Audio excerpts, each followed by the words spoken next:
नमस्कार, मेरा नाम शारदा है।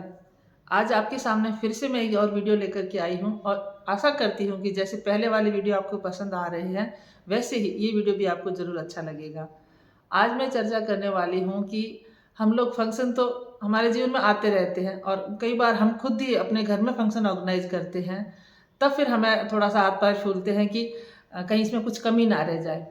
हम लोग बाहर से जब देखते हैं, कहीं जाके आते हैं, किसी के चाहे कोई भी फंक्शन हो, बर्थडे हो या फिर पार्टी हो कोई छोटी-मोटी या फिर शादी-ब्याह हो, कोई भी फंक्शन हो, अगर हम लोग देखते हैं कि वहाँ कुछ कमी रह गई, हमारे कम्फर्ट का ध्यान नहीं रहा है या आने वाले लोगों के साथ कुछ तो कुछ हमें लगता है, तो क्यों ना हम कुछ ऐसा काम करें कि हम वो कमी ना रखें या हमारे से वो कुछ ना रह जाए ताकि दूसरों को प्रॉब्लम हो जाए। और ये सब कैसे होगा? ये सब हमें पहले से ही चीज़ों को व्यवस्थित तरीके से मैनेज करने से होगा। और जो भी आपका घर में फंक्शन होने वाला है, अगर हम उसको पहले से ही डिसाइड करके उसके बारे में जो भी चीज़ें हम पहले से लिख के रखेंगे तो हमें दिक्कत नहीं आएगी।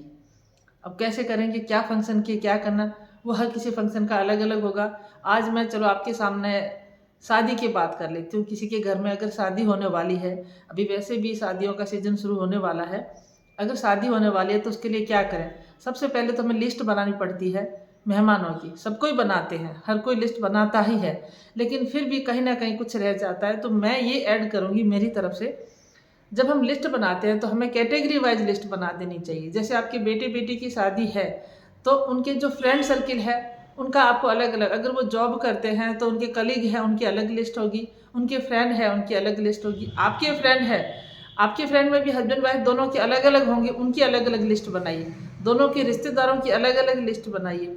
रिश्तेदारों में भी जो जितने लंबे हैं, नज़दीक है, उनकी कैटेगरी वाइज आप लिख देंगे ना, तो आपके फिर कोई छूटेगा नहीं। आपके जो जानने वाले हैं, ऐसे भी कई बार हमारे कुछ जानकार होते हैं जो फ्रेंड सर्किल में नहीं है लेकिन वो बहुत हमारे जीवन में महत्वपूर्ण होते हैं, उन सभी का आप एक लिस्ट बनवा दीजिए पहले से ही।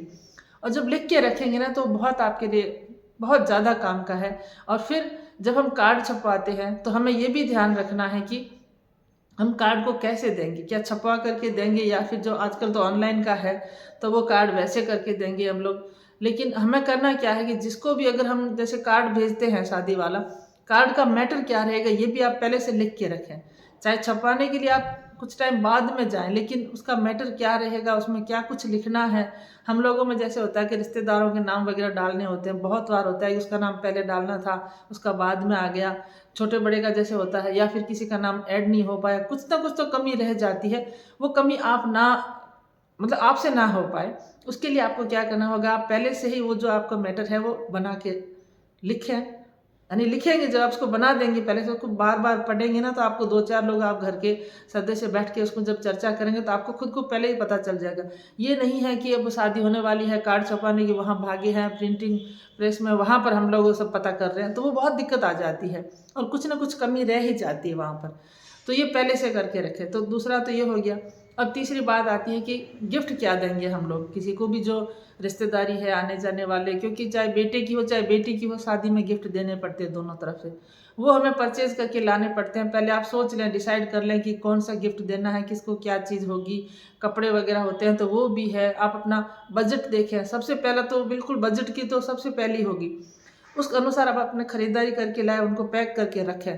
काम बहुत होते हैं लेकिन अगर आप मैनेज करके चलेंगे तो बहुत स्मूथली होते चले जाएँगे। फिर आ जाता है, आप खाने का क्या व्यवस्था रखेंगे?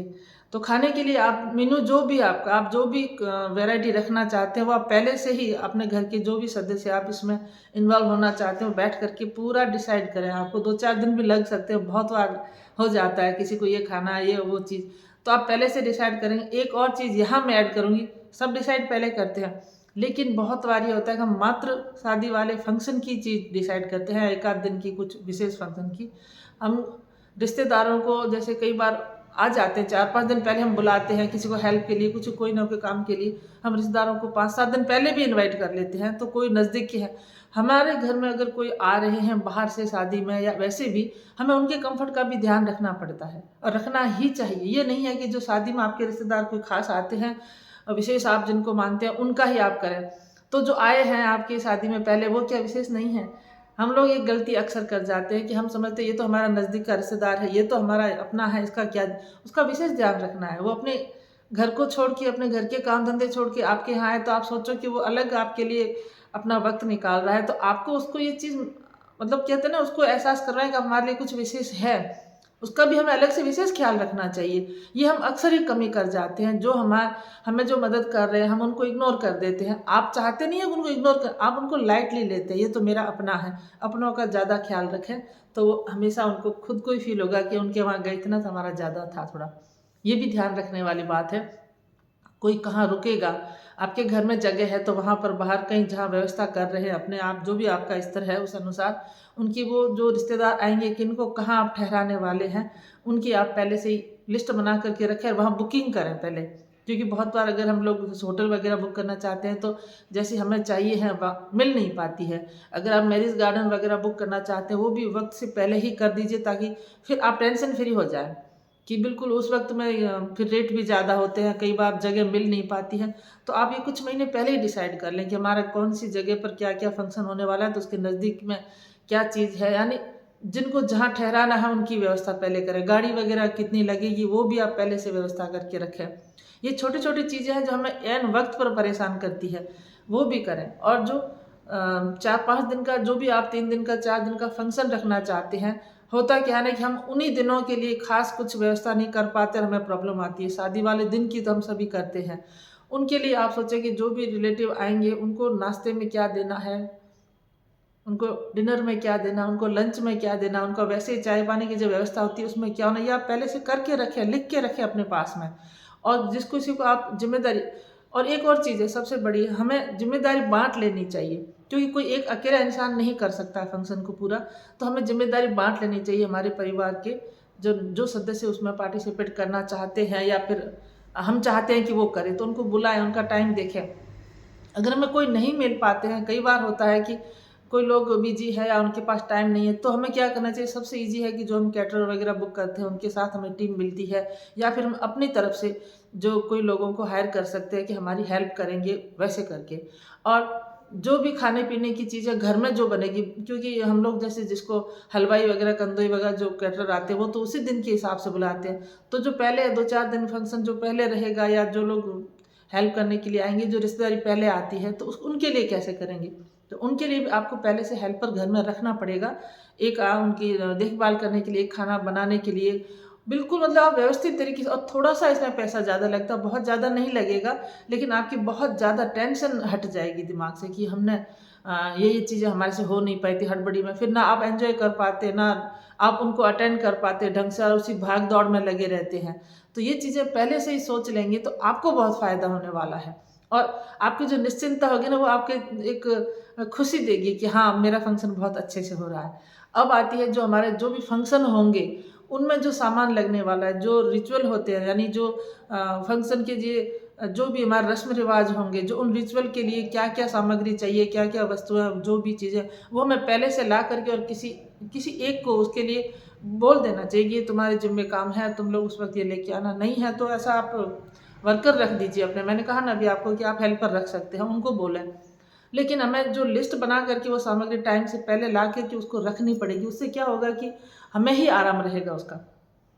और फिर आता है जो आपके जो भी गेस्ट आएंगे, जब वो विदाई लेते हैं तो उनको हम लोग, हमारे में ये रिवाज है कि जब गेस्ट वापस विदाई लेते हैं तो हम उनको गिफ्ट के तौर पर जो कपड़े वगैरह तो देते ही हैं, उसके साथ मिठाई वगैरह भी देते हैं। बहुत प्रॉब्लम होती है, मैंने देखी है अक्सर ही कि वो पैकिंग नहीं हो पाती है, किसी की रह जाती है। ये चीज़ें लिस्ट ही बनाई है हमारे पास में, सबकी लिस्ट है किसको क्या। आप ये भी देखें किसको क्या क्या देना है। जो भी मिठाई वगैरह जो आप देना चाहते हैं उसकी क्वांटिटी आप पहले से ही आपके दिमाग में बना के रखें कि इसको कितना देना है और कौन से पैक में देना है। जैसे होता है ना, कई बार पॉलीथीन में ही ऐसे आती है, वो उसमें पैक करके देते हैं, कई बार डिब्बों में पैक करके देते हैं।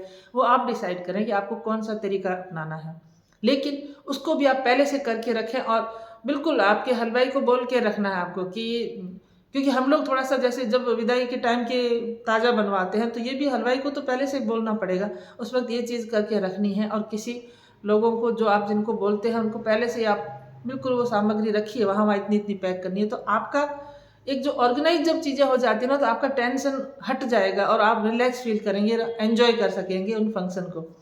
अब आता है कि कई बार भागम भाग होती है, रिश्तेदारों को ये फंक्शन हो रहा है, आप आइए नहीं, आप अभी तक आए नहीं हैं, किसी को पता ही नहीं होता है, टाइमिंग नहीं पता होता है, कार्ड पे लिख ही लेके इतना समझ नहीं पाते हैं। आपको तो पता है ना, नहीं पता है तो आप दिमाग में रखें कि कौन से फंक्शन को किस वक्त करने वाले हैं, और हर फंक्शन को हमें एंजॉय करना है। उसके लिए क्या करें, रिश्तेदारों में पहले से ही फ़ोन कर दें, सभी को पहले से बता दें कि ये टाइम है ऐसे ऐसे वक्त पे, और आप अपने मोबाइल में ही चाहे अलार्म लगा दें कि उनको कब कब आपको रिमाइंड करवाना है। उससे क्या होगा कि आप किसी को भूलेंगे नहीं, कोई चीज़ आप भूलेंगे नहीं, तो आप फंक्शन के टाइम पर आप वो चीज़ें सब कर सकेंगे, जो आपको जिन जिन को बुलाना है वो सारे लोग भी वक्त पर आ सकेंगे। और चूँकि आपने हर फंक्शन के लिए पहले से ही तैयारी कर रखी होगी, तो आपको कोई दिक्कत नहीं आएगी इसको करने में। पूरा हर सामग्री हमारे पास पहले से ही होगी, तो हमें कोई भी चीज़ उसमें, फिर वो कई बार पंडित वगैरह पूछते हैं ये लेके आओ, वो है ही नहीं, फिर हम भागम भाग करते हैं, फिर हमें हमें भी अच्छा नहीं लगता है, और आप तो वहाँ पर वो बहुत ज़्यादा व्यस्त होते हैं, तो आप वो चीज़ें कैसे मैनेज करोगे। ये सारा ही कुछ हमें पहले से ही लिख के रखना चाहिए, और फिर हमें उसी अनुसार काम करना चाहिए। और जो मैंने कहा कार्ड वगैरह, शुरुआत में मेरे से, मेरी बेटी की शादी के वक्त में मेरे से थोड़ी सी एक कमी रह गई थी। मैंने लिख तो रखी थी लिस्ट सबकी, लेकिन जो कार्ड देते मैं उन पे टिक करना भूल गई कि मैं किसको दिया किसको नहीं दिया है। तो कहते हैं ना, गलतियों से सीखते हैं। जब मुझे लगा कि ये थोड़ी सी कमी मेरे से रह गई थी, और ये थोड़ी नहीं है, बहुत बड़ी कमी, फिर हमारे जब कभी उन लोगों से आमना सामना होता है तो हमें बहुत बेकार फील होता है कि अरे यार, कार्ड तो रखे थे और हम दे नहीं पाए। ये चीज़ से आप बचे रहे आपको ये चीज़ की दिक्कत ना है, उसके लिए कह रही हूँ कि अलग अलग कैटेगरी वाइज बना के रखें। और कार्ड आपने जब बांटने के लिए, आप किन को पोस्ट करने वाले, किन को जाके देने वाले, वो भी अलग लिस्ट बना दें, क्योंकि आपको पता है ना कि कौन से नज़दीक रहते हैं, कौन से दूर रहते हैं, किन को कैसे देना है। ये सब चीज़ें आप जो व्यवस्थित रूप से, कोई चीज़ को कहते हैं ना, हम लोग पूरा सही पहले से प्लान कर लेते हैं, तो हमें फिर बाद में दिक्कत नहीं आती है। तो यही चीज़ आज आपके साथ शेयर करनी थी कि हर चीज़ आप अगर पहले से ही, कुछ दिन पहले से ही आप अगर माइंड में रखेंगे, तो आप बहुत अच्छे से व्यवस्थित तरीके से कार्य कर सकेंगे, और आपका फंक्शन बहुत अच्छे से बीतेगा। यही आपको आज शेयर करना था। कैसा लगा मेरा वीडियो? अगर आपको अच्छा लगता है तो उसको देखें, अपने फ्रेंड में, जो भी आपकी रिश्तेदारी में है, उन सबके साथ में, परिवार में शेयर करें। और मेरा चैनल अगर आपको अच्छा लगता है तो उसको सब्सक्राइब करें। नमस्कार, आती हूँ फिर एक और वीडियो लेकर के।